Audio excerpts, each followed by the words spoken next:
All right, welcome back to the video. Here in about 30 minutes, Double D is doing a members only thing. So if you are a member like myself, you might want to be aware of that. I'm making you aware if you aren't aware.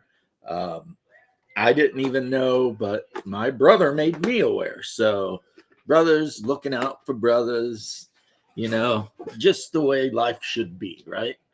Um, okay, so here's what I'm going to talk about. Probably one of the most debated things in all role playing games, right? And that is alignment.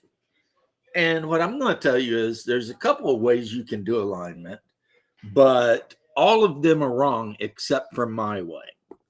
And right now, there are people gnashing their teeth. Go ahead. I don't care. Um, how alignment should actually be done is really simple. There should only be three, first off. And no, I'm not talking about basic D&D where they're trying to rip Moorcock off, because guess what? You guys convinced me to read Moorcock, and the one thing I determined after reading it is I don't like it. It's like too weird, too much stupid shit going on. You know, the whole Black Blade thing. It's like, this sucks. I'll stick to Lord Dunsany and H.P. Lovecraft and Tolkien, stuff like that. Yeah, Moorcock to me is like, I don't know. I don't even know what to call it. But so right there, I've already pissed a bunch of you off. But the three alignments that there actually should be are not law, neutrality, which is just the complete stupidest alignment, and chaos, because there's eternal gods, blah blah blah. Who cares? Um, the alignments should be three, but they should be good, evil, and unaligned. And if you want to make it more complicated, what you do is you draw a line on your character somewhere and write unaligned, and then you draw 10 ticks to the right and write evil, or left and write evil, and 10 ticks to the right and write good, and then put an arrow about where you are on that scale, right?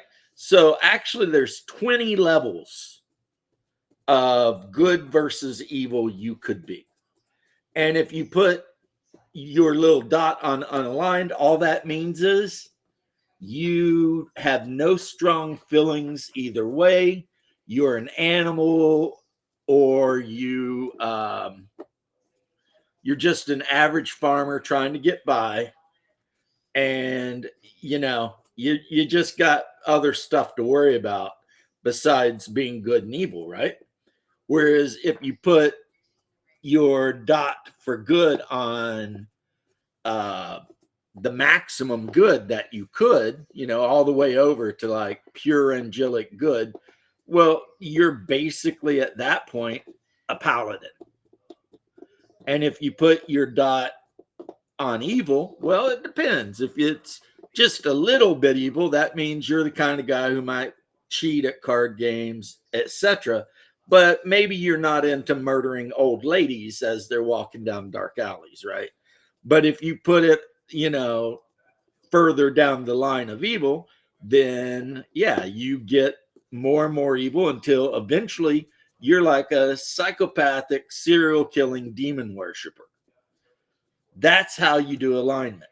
That's how you do alignment that actually makes sense and gives the players the chance to, understand the alignment system better.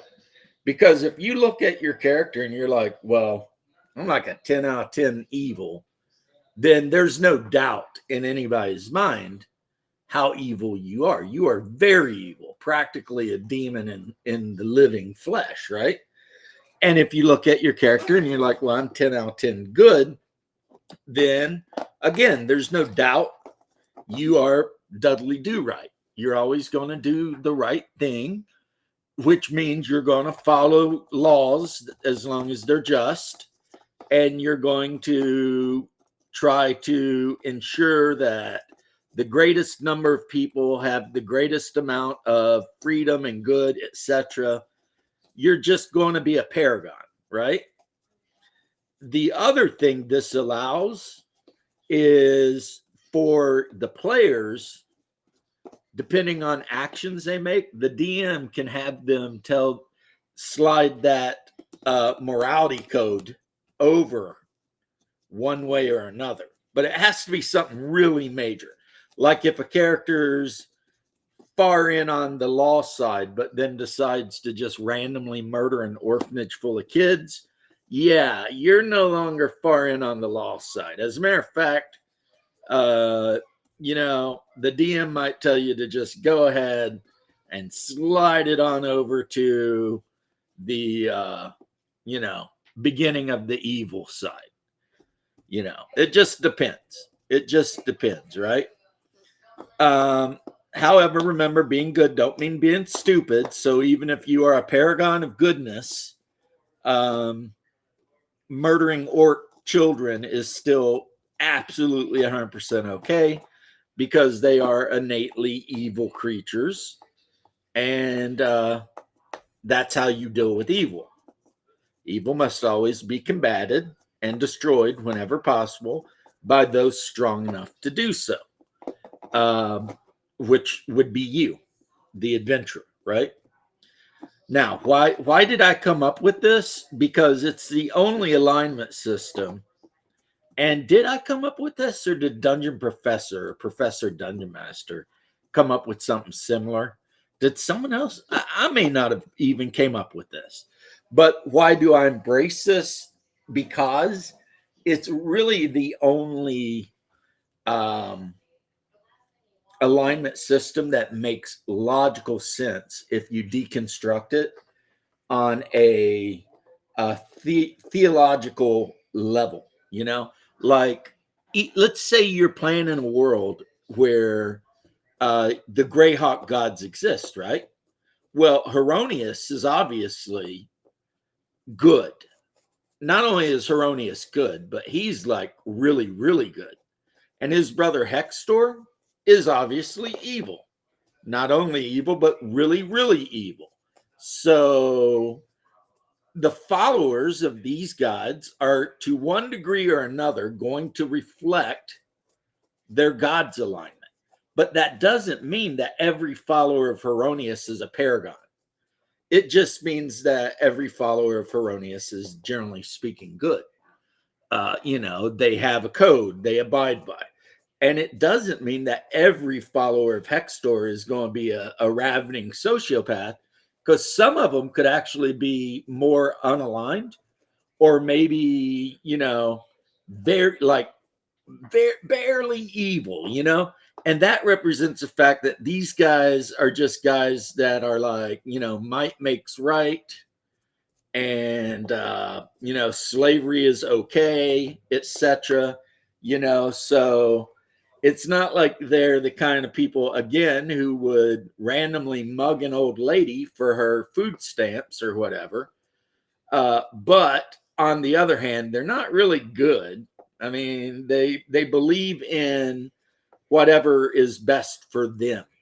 They don't believe they should ever sacrifice their own wealth, comfort, whatever, for someone else without expecting payback. Whereas good people, they would believe in charity and helping people out, etc. So there you go. That's the correct alignment system for fantasy role-playing games, if you're going to use an alignment system. Now, in a lot of sci-fi games I've played in, or actually ran, you didn't need an alignment, because how the character acted told the alignment. If you're playing Traveler and one of the people, their characters constantly robbing people and stealing and carrying on and being a dick, to everyone, then you don't need a mark on their character sheet saying this character is evil. You already know he's evil because of the way he acts. And personally, I think that's really how D&D should be. D&D should be, if you want to know someone's alignment, well, you've been playing for a little while. How are they acting? Are they acting like a good guy? Are they helping out the halfling village? Are they defeating the orc raiders and et cetera, et cetera? Then they're probably good. And if they're being menaces to society in general and the kingdom, well, then it's pretty obvious that they're evil. However, D&D players, more than any other game players, are obsessed. And I don't know why, because I guarantee you, Gary Gygax, may he rest in peace. He probably didn't worry about it as much as modern players do, alignment and stuff like that. He probably just let players do what players do, and how they were viewed by the world around them was 100% determined by how they acted. And you don't need to write that down on your character sheet. That really is based on your character's interaction with the world. That determines if you're evil or not. I mean, if you run around killing people for money, you're probably evil.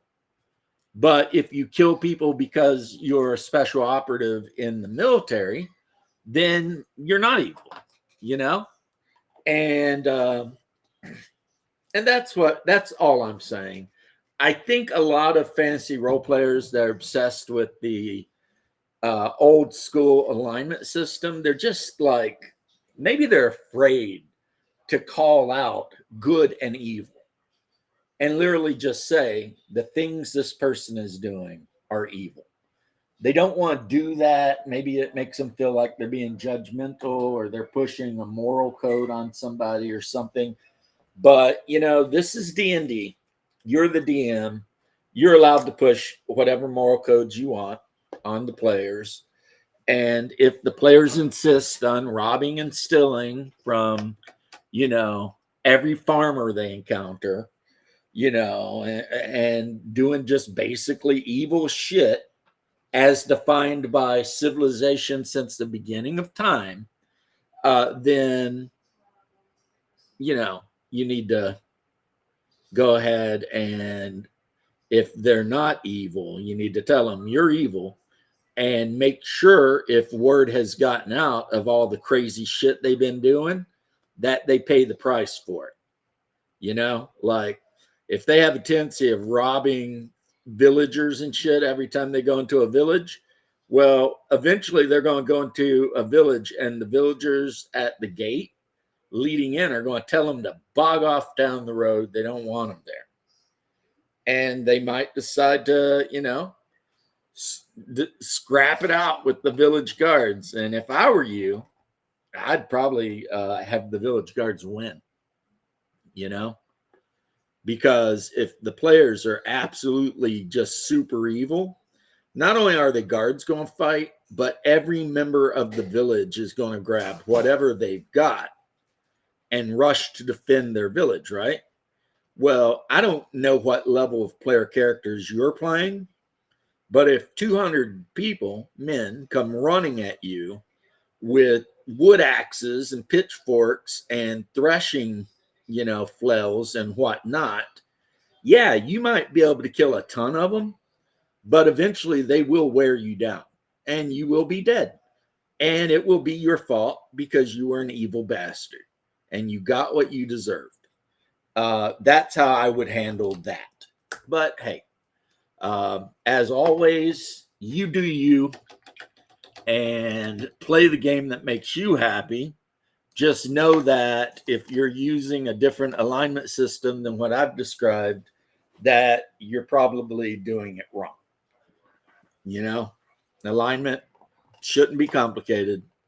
You're either a good guy or a bad guy. That's really all there is to it, no matter what you call it. And neutral and chaotic neutral are the worst alignments ever created. Any player that chooses those alignments, honestly, you should kick out of your game immediately. This has been DM James talking about alignment. Catch you later. Peace and love.